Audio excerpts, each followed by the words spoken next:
Hello and welcome to the SIFCon 2020 Space Opera panel. I am Amy DuBoff. I write under AK DuBoff, and I will be your moderator for this session.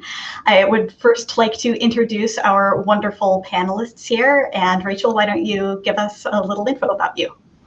All right, I'm Rachel Aukes, and I write a variety of science fiction, but mostly in the space opera genre right now. So just launched a new series with Athon Books. Rhett, Bruno's a publisher there, and then launching another series with them next year on space opera. Okay, and then since you've already brought him up, Rhett, why don't you go ahead, go next. Hi, I'm Rhett Bruno. I'm a science fiction and fantasy author, science fiction, mostly space opera as well. And I'm also the co-owner of Athon Books, and we publish a ton of space opera. That's our main science fiction category. And then Glenn, on up to you.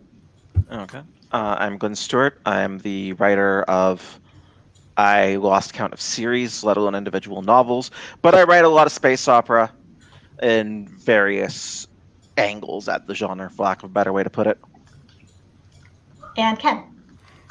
Hi, I'm Ken Lozito. I write space opera, military sci-fi. I dabbled in fantasy a little bit, but I found science fiction more fun to write. So that's it. And I write primarily space opera and space fantasy. I got the nickname Queen of Space Opera a while back, which I've sort of rolled with. I'll let the readers decide if I am worthy of that title or not. So let's begin with the general question of how do you define space opera versus just a space-based work of fiction? Well, I'll get the party started then. To me, space opera is simple. It's based on, it's got to have some kind of big adventure. So that's the way I see space opera versus anything else in space. You know, there might be military, there might be quests, but space opera, a lot of times you're going to see pirates or aliens and great wars and you name it. But to me, it's about the adventure.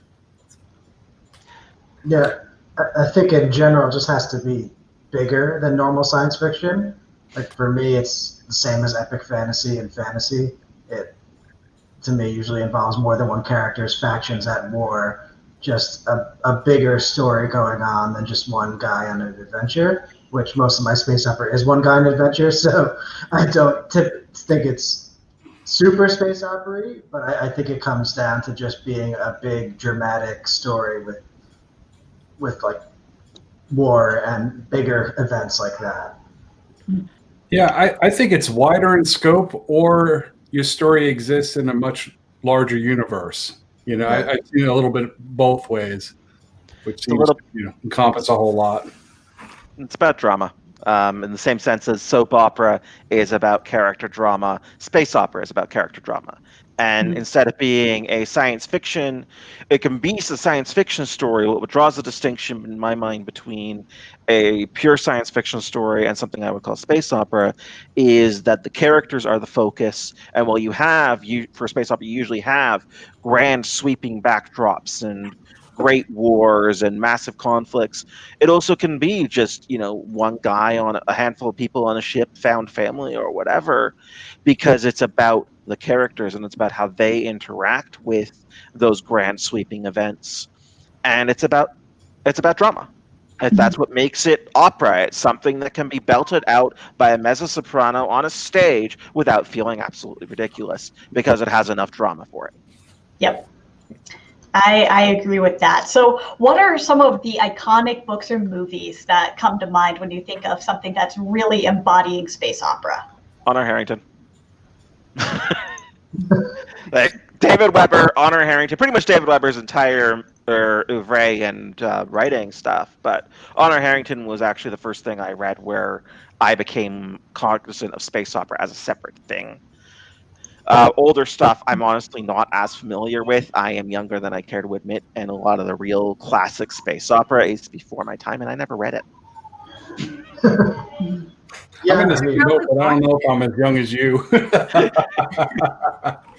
Yeah, I think my first space opera I watched rather than read. You know, you had the Star Treks and the Battlestar Galacticas and those, and I mean now you got the Guardians of the Galaxy. But yeah, I think the very first introduction I had to space opera was watching it before I read it. Yeah, same here. I mean, obviously, Star Wars for almost everyone, but Firefly too. Well, I would argue that Firefly's a bit on the space adventure side because the people and the story and the issues that they have are on a little bit smaller scale, at least for me. I think that not many examples in like TV and film. So, you know. In terms of newer movies, Jupiter Ascending could probably fall in that space opera, even though there was an Earth-based component. It had that big galactic sweeping scale to it, which I still think really should have been a trilogy rather than trying to be a singular movie. Yeah, that makes sense. They tried to jam too much in it. I was hoping they would have did a better job with it, but yeah. As far as older stuff, I don't know if anybody would agree with this, but do you guys remember like a cheesy 80s movie for Flash Gordon? To me, that's like, you know, that's space opera, even though it's on the TV side.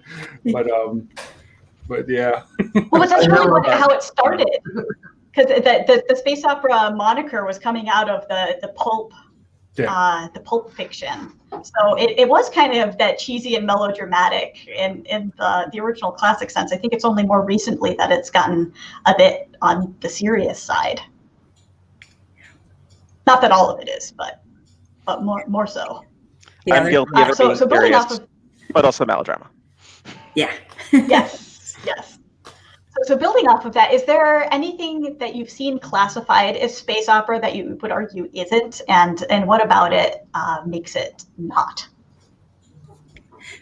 Can I throw Star Wars out there? Is that really space opera, or is that more fantasy? I think it depends on the movie or the game, or like it changes what it is from book to book. I'd say that space opera is such a large, broad label that runs on so much of.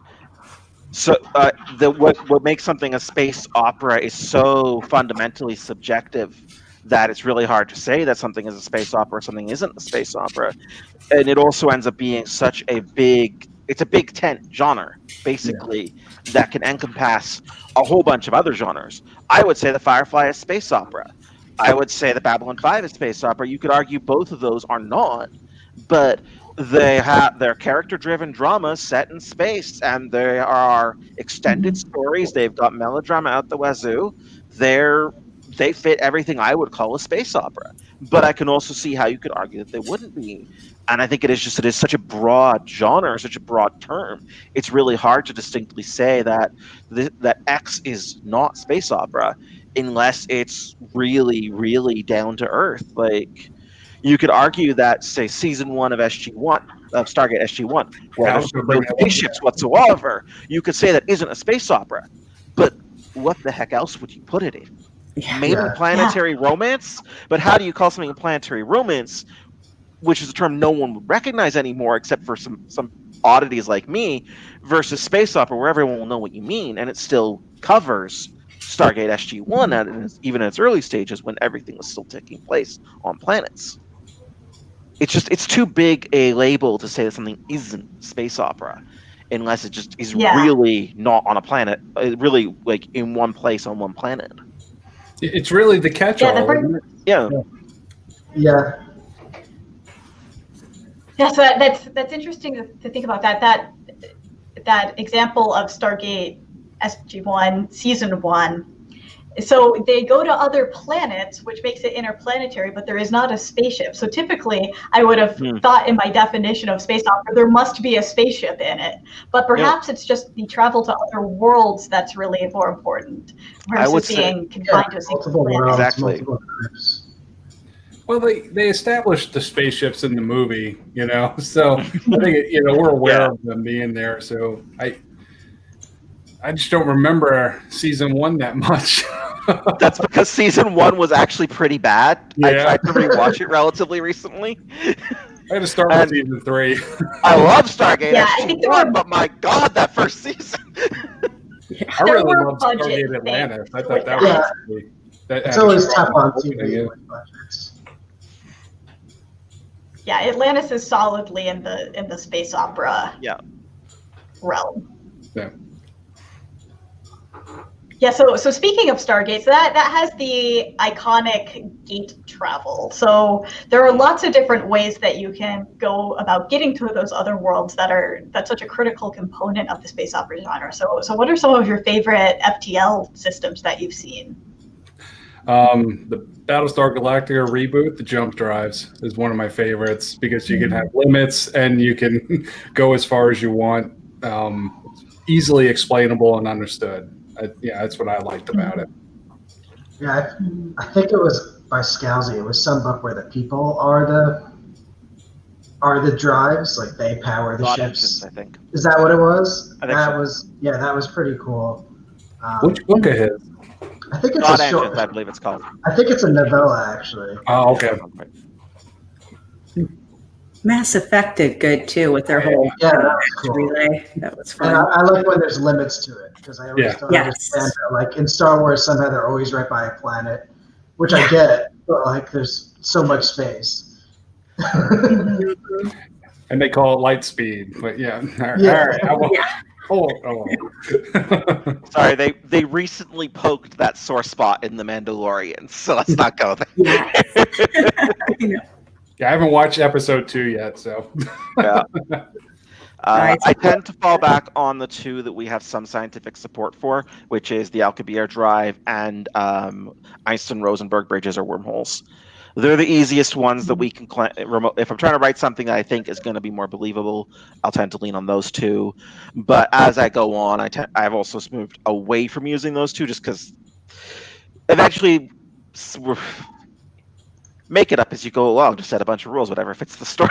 But those are the two that I feel are the most supportable. But often I will build something that fits the story better. Mm-hmm.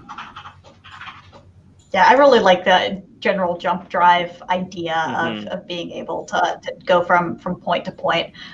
In my Catacomb universe, I use a jump system through subspace, which is really hyperspace, but everyone calls it the wrong thing. And that uses a beacon network. So you have to like go through normal space to set a beacon, but then once it's there, you can use that for navigating there. So that's kind of the bringing all of my things together in my own universe.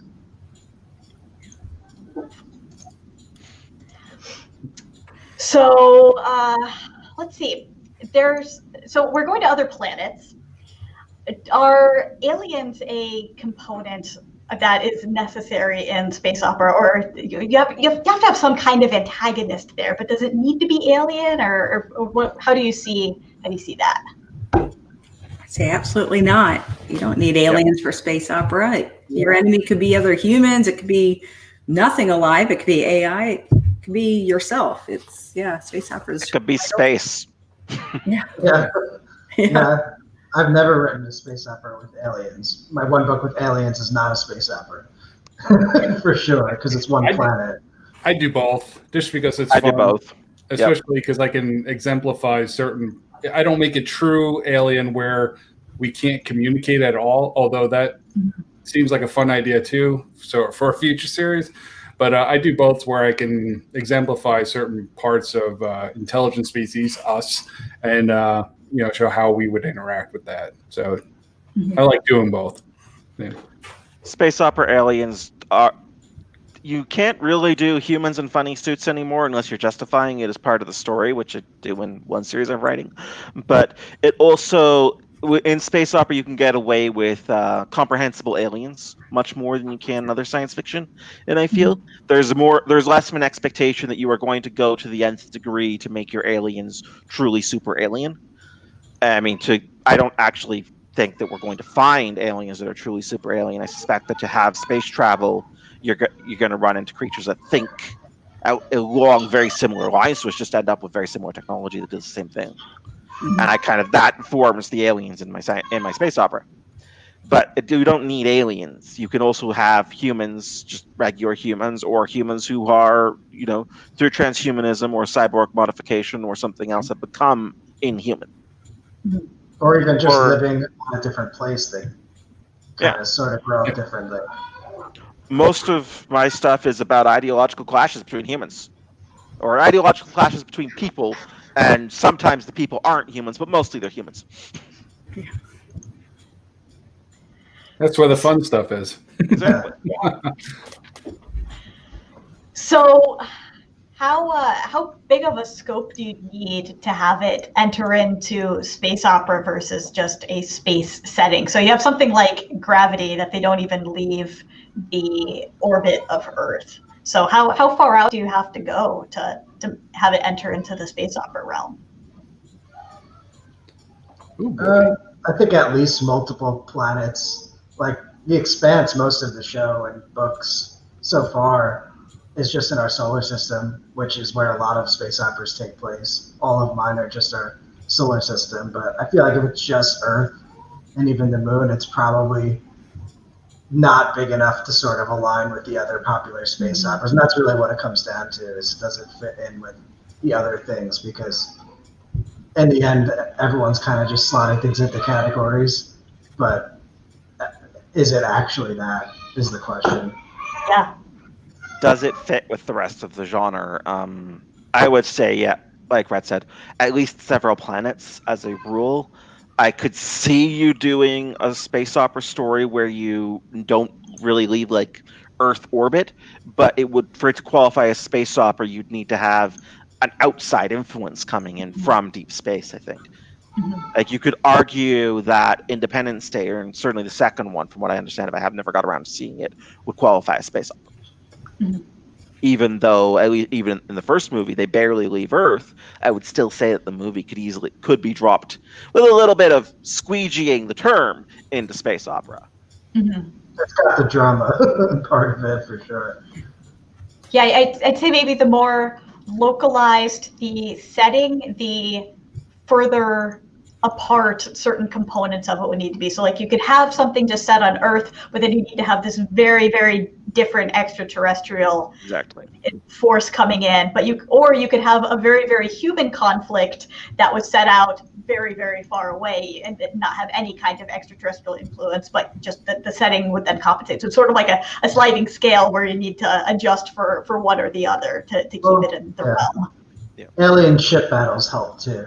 Yes, like for sure. I wouldn't call District 9 space opera, and it's basically sort of the same premise. Yeah. So what do you? So as we're writers here, but I'm sure all of us are also show and movie fans. So speaking more on the visual side of things, what are some of your favorite space opera things to see on the screen? I mean, spaceship. Yeah, space battles are so rarely done in a cool way. You know. It depends on how much I want to suspend my disbelief. Because, like, I know you remember the movie Interstellar, right? One of the cool things about how they shot that movie is all the stuff in space didn't have sound. Which was, the first time I saw it went way over my head. It wasn't until like the third time, like, man, they really shot it like, with actual science in mind. So I can appreciate that, but I like it when X-Wings take on TIE fighters too, So it's really what am I in the mood for? Yeah, it depends on the type of movie. Yeah. There's something super fun about those big space battles where you have all of these ships broadsiding each other. That is completely not scientifically grounded, but it looks super cool. And you just can't imagine, like, if Star Wars hadn't had all of those dogfights in space, like, it never would have taken off in the way that it did and birthed this whole new genre of, or not necessarily birthing the genre, but at least of the popularity of seeing big epic battles like that in a space setting. Yeah, unless you make it with my hobbies, one of the things that it's required that they fight nose to nose. I mean, you can overcome stuff like that with story. But, then you're it's one of your limits that you have to respect.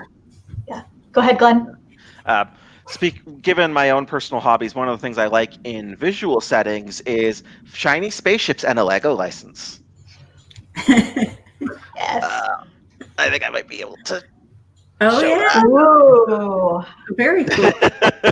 I have every Star Wars capital ship except 2 that has been made in Lego. That's a lot better That's than my awesome. collection. Just 2. I can't show mine. I got a Saturn V rocket on my shelf over there, which is awesome. It's like it's like it's in my kitchen. Yeah. That one's on top of my kitchen cabinets upstairs. That's how you know you're dealing with some proper Serenity. sci-fi nerd people here when they like, oh yeah, no, I have this whole collection right off to the side. It's awesome.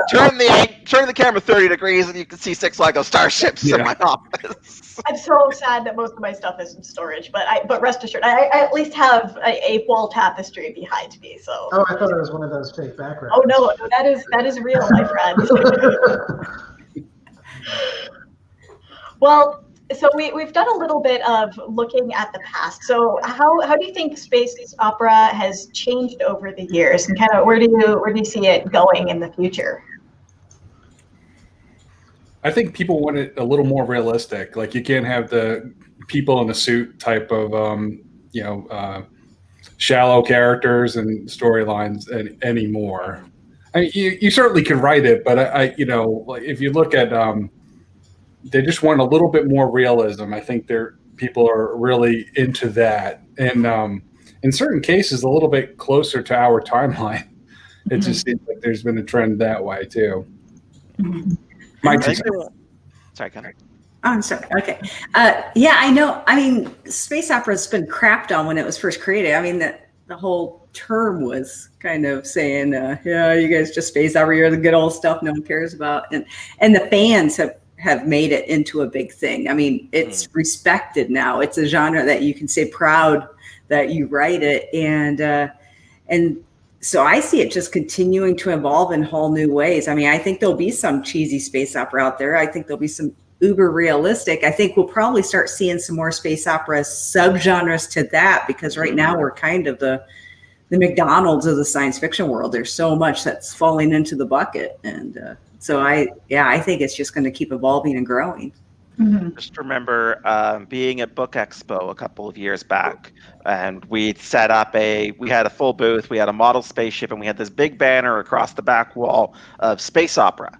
And we had to explain what the term meant to so many people, which was actually quite a shock to us. And just some people were not particularly complimentary about it. But it has, as you say, it's become something we can be proud to write. It always was, as far as I was concerned, obviously. But we haven't, there hasn't been, we've moved away from a lot of that. I think what both Ken and Rachel were kind of touching on is, I think our audience wants a bit more depth than they used to expect from it. As space opera has matured as a genre, people have wanted more depth in characters, a bit more depth in the world building, a bit more depth even in the technology.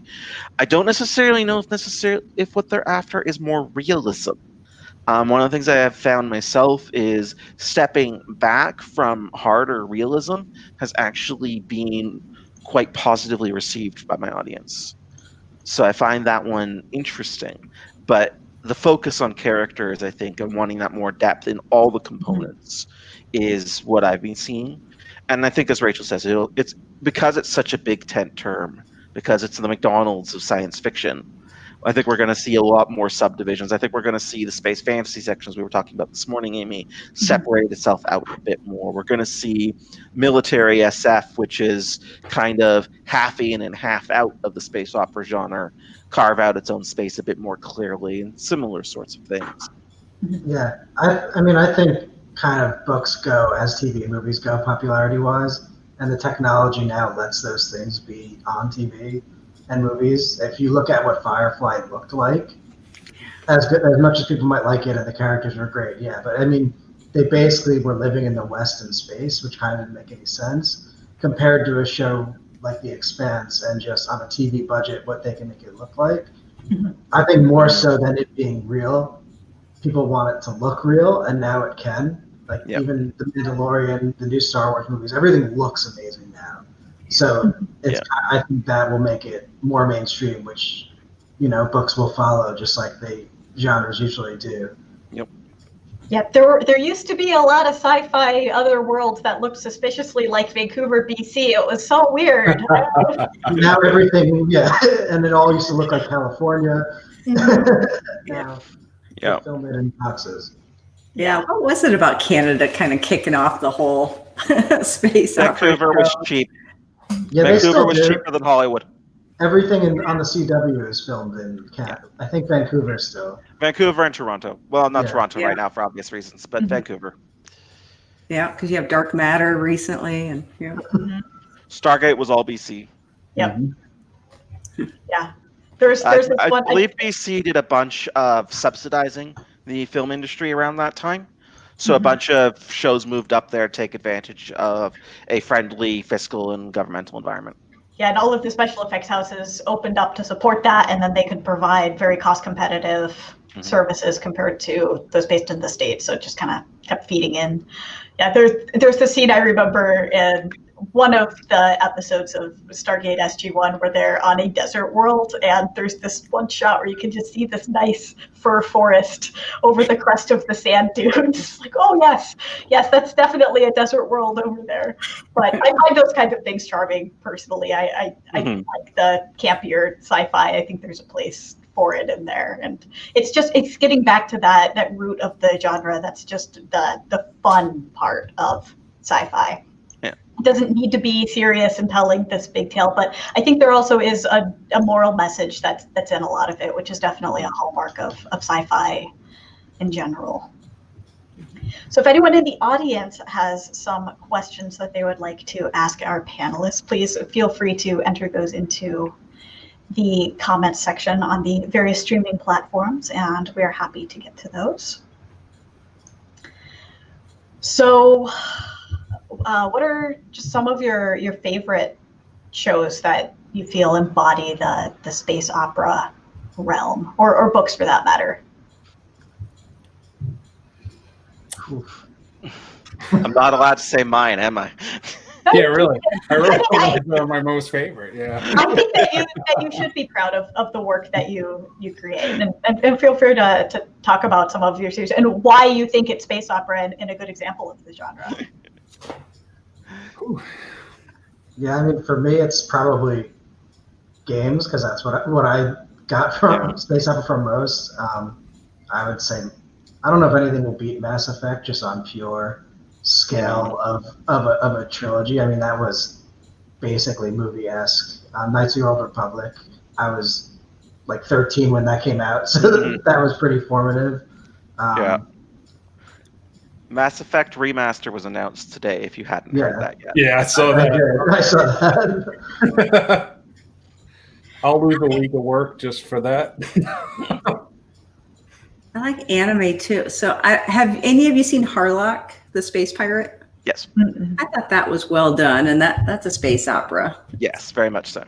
One of the iterations of Voltron was definitely space opera. It was like, I can't remember how many ships formed Voltron, but it was all in space and they fought, That's one of the advantages. One of the advantages anime has had is that it was a lot easier to do the fleet of 10,000 ships in anime. Yeah.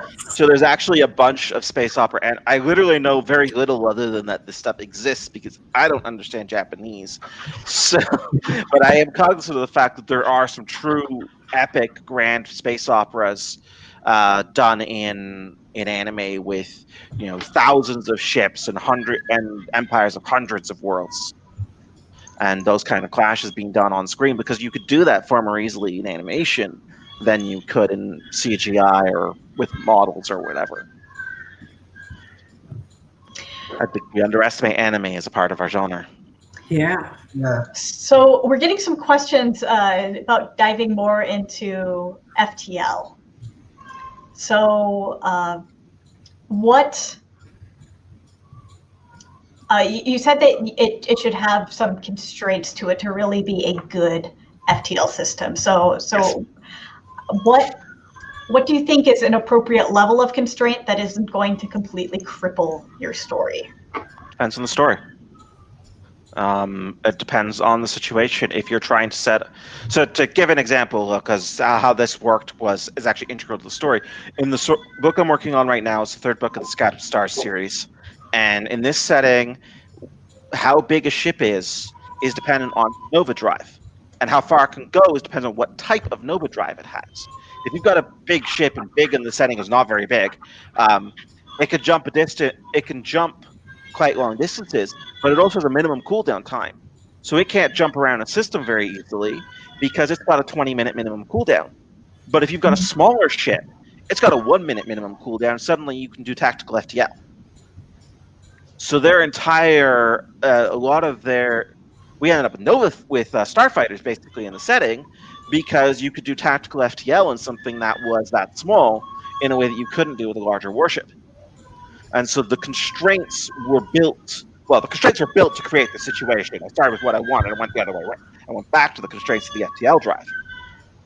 But the constraints informed the setup of the story, the setup of how the combat worked in the story. And then the constraints of how the smaller FTL drive was how that was available and how you could get to building the starfighter side of it informed a lot of the economics and politics. And you end up with the area where the main characters are operating in. They're the first people really with any significant number of starfighters because nobody else could build the Class 2 drives until very recently. Mm-hmm. And so the constraints help shape the story world. Yeah, I think that's a good point. Go ahead. Just if the story is going to be about the constraints, that's really like make it smart, make those limitations lead to certain tactics or the way the politics are run and stuff. Again, I tend to do space opera set in our solar system without FTL, but as far as things I like, restraints kind of make for more interesting power dynamics. If you're going to do more of an adventure, and like I think Star Wars, people consider science fantasy a lot because it feels like a fantasy, because that FTL is really just them getting on horses riding to the next scene. There's no constraints. They're just getting in something and escaping, or getting in something and going somewhere. And I feel like that gives it a lot of its fantasy feel, where something that's focusing on the bigger faction political scale, those constraints have to mean something. Otherwise, why isn't someone just hyper speeding above a planet and destroying it in 2 seconds? That's where some of the consistency falls away. Yeah, and like you I said, did the theories around not having FTL at all, and I used well, first I didn't use anything. They just got there, by able. someone's Somebody jumped that. Rhett's little Gonna baby. mute that over there. Rhett, feel free to unmute yourself as you need to talk. So what I was saying was just that built a series around not having FTL at all. We travel what we might be able to achieve. Maybe a third of the speed of light or something like that. And then later on, when I want to incorporate other worlds, well, we have a way to travel between universes, but I put constraints on the number of universes we can visit. And it's not just, another version of Ken and Glynn. It's completely different, but maybe a similar species. And, that kind of stuff is fun because I didn't want to give them an easy way to get out of the situation, so it's like, nope, no FTL on this one. Figure it out, which is fun. People seem to like it. It does completely change the stakes when you're talking about travel with FTL versus not. Like if you get stranded somewhere and FTL suddenly off the table, you really can't get rescue. It's not just a matter of, we need to build a boat to go over and get to these people on an island. I mean, it's still within the scope of something that anyone could do. But when you're talking about, they're on the other side of the galaxy and they're stuck there, it's completely different. And sometimes that's intentional. Yeah. We want them on the other side of the galaxy and not coming back. Yeah. And it also just opens up what you can, having FTL opens up what you can do with story. It's if you don't have it, you're looking at just years or centuries of getting from point to point, and that's just a completely different type of fiction. I think one of the hallmarks of space opera is that you can do the interplanetary travel on a reasonable scale. Otherwise, you're looking at more of an exploration or colonization style of fiction. But space opera, I mean, it might take you a few weeks even, but you can get without people living and dying for ages. So I think we would be remiss to have a space opera panel and not make some mention of Dune. Do you think of Dune as being space opera, or is that something else? I've only read the original, the very first book, so Same. and I can't speak to us, but I would still actually say yes, only truly because if I say planetary romance, very few people know what I mean. But in terms of you've got space travel is key. There is travel between worlds. There is a massive amount of drama. You've got a backdrop of an empire of multiple worlds. You've got all of the factions. You've got the character arcs. You've got the depth of development that we've talked about. I think you end up with Dune is a space opera. It's a borderline. Even for me, who goes like everything's space opera, which is not, but it's still kind of borderline, I would say. But it is still space opera, I would argue.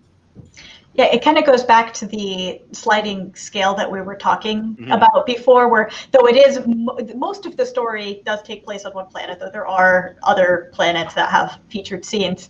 The scale of it is there, and you're dealing with the broader empire that pulls it into that realm.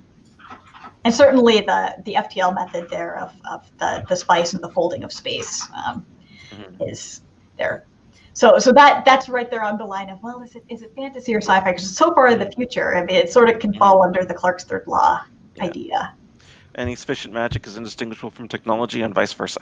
Exactly.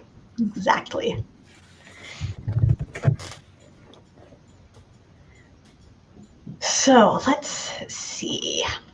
We have a few minutes left. Any other audience questions? I see lots of comments on here. Yeah, I see Rick Partlow tells us to use FTL to get us back to the beginning of the panel, so we can cover it more. Rick's always stirring up trouble. Yeah. Yeah, no, time travel has shown up in a few space opera type things. It's an interesting mechanism since you're talking about things like wormholes as one of the FTL methods. So there is the possibility of having the time component in there. Mathematically, from Einsteinian perspective, as I understand it, there's no difference. I refuse to play with time travel in my own fiction. It makes my head hurt. So none of the FTL system in my books can be used to travel through time. But theoretically, from the perspective of the math as we currently understand it, and I'm doing this third hand because God knows I can't follow this math, traveling faster than light and traveling through time fundamentally break the same equations. You're breaking the same asymptotes to be able to do either. Yeah, looking up time dilation is not a fun rabbit hole for book research. Yeah. I found a calculator at one point that just spits out, here's your dilated speed, because I was working with a setting where you don't have time dilation aboard the ship because of the way the drive works, but you do still have space dilation. So if you've got two ships hurtling towards each other and both of them are traveling 70% of the speed of light, their actual speed towards each other is only like 95% of the speed of light. I had to go find that. Yeah, the fun thing with science fiction is you can use all that stuff, but you still have your reader's contract that as long as you're saying this is science fiction, I'm going to have some kind of constraints and some kinds of science behind it, even if it is a made-up science. Or exactly. I mean, I started one series with the characters literally going, wait, that breaks the laws of physics, and everyone else going, yeah, we don't know. It works. Yeah. But there were still constraints and rules around the stuff I used. I just threw out a lot of a lot of kind of the default rules I tossed out with certain specific technologies. So kind of building on that, we have a question about managing time in space and what units to use. So we obviously have a very Earth-centric view here as humans on this planet, but how do you approach that when you're starting to look at a galactic scale? I use a lot of translators, a lot of people who are basically used to doing the math of translating a bunch of stuff back and forth. So in one setting, everyone, including the humans, is doing most of their communication in a trade tongue that uses a different year than everybody else's. So the humans are just completely used to translating it back into Terran years and don't even think about it. Mm-hmm. In another series, one of the things that is driving my readers nuts is they're using someone else's year because humanity got annexed. And so we're using the year of the home world of the species that rules Earth. Yeah. And in a lot of stuff, my more human-centric stuff, there is both the local year for the planet you're on and the standard year, which is usually the Earth Standard Meridian time date. So the time and the date on the Greenwich Meridian line on Earth. And that's your interstellar standard, assuming you either have no time dilation with your technology or you have the capacity to back calculate, which I assume any interstellar civilization will be capable of saying. We know exactly how much dilation was in. We know what true objective time, which is classified in this case as being objective time in London, basically. We know what that time is, and that's what we're using as a universal standard. I totally cheated in my canonical universe when it came to time translation. So I basically had the equivalent of Greenwich Mean Time, but it would just be the Tellurian Standard Time. And I did the math on it to work out that their year is 350 days, but 25 hours. And it actually works out to be about, within a very small margin, the same length as an Earth year. So it's technically different, but all of the dates line up.